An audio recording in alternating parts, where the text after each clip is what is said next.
We now turn to the Korean Peninsula, where South Korea is preparing to deploy what's being called its monster missile. At the end of this year, South Korea says it will begin deploying the Yanmu-5, its largest and most powerful ballistic missile yet.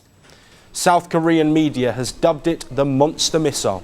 It weighs 36 tons and is capable of carrying an 8-ton bunker buster warhead. The missile is designed to strike deep underground at the kind of fortified shelters where an adversary may be wanting to take cover in war.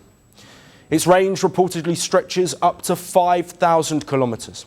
It means, on paper, the supposed monster missile could reach anywhere in North Korea and far beyond.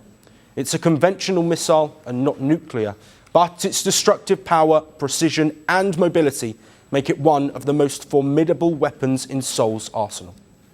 South Korea's defence minister says the country needs a considerable number of these missiles to achieve what he called a balance of terror. South Korea is a member of the Nuclear Non-Proliferation Treaty that cannot own nuclear arms.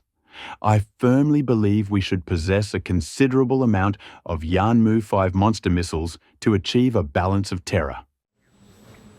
The Yanmu-5 missile was conceived in 2010 after a suspected North Korean attack sank a South Korean warship, killing at least 46 people.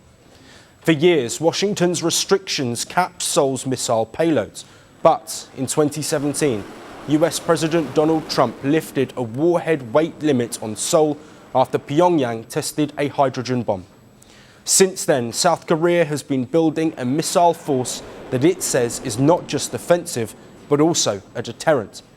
Yanmu-5 is reported to be a part of the same arsenal of deterrence.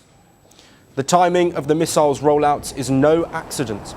Earlier this month, North Korea showcased its own new intercontinental ballistic missile during a massive military parade, claiming it could reach the US mainland.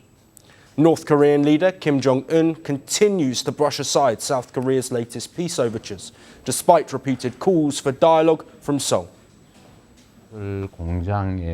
Since North Korea is outright refusing any dialogue or contact, inter-Korean communication, dialogue and cooperation are likely to be difficult for the time being.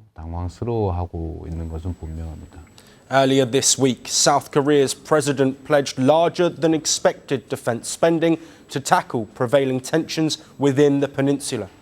This spending boost, the president added, aims to make South Korea the world's fourth largest defence powerhouse. Being one of the top 4 powerhouses in the defense industry is by no means an impossible dream. The technology and development speed of the private sector are already reaching a global level. Our government will spare no support for the private sector to actively participate in defense reform and play a leading role. So, as South Korea sharpens its arsenal and the North flexes its new missiles, the peninsula edges closer to a new kind of standoff. One no longer defined by ideology, but by raw military capability.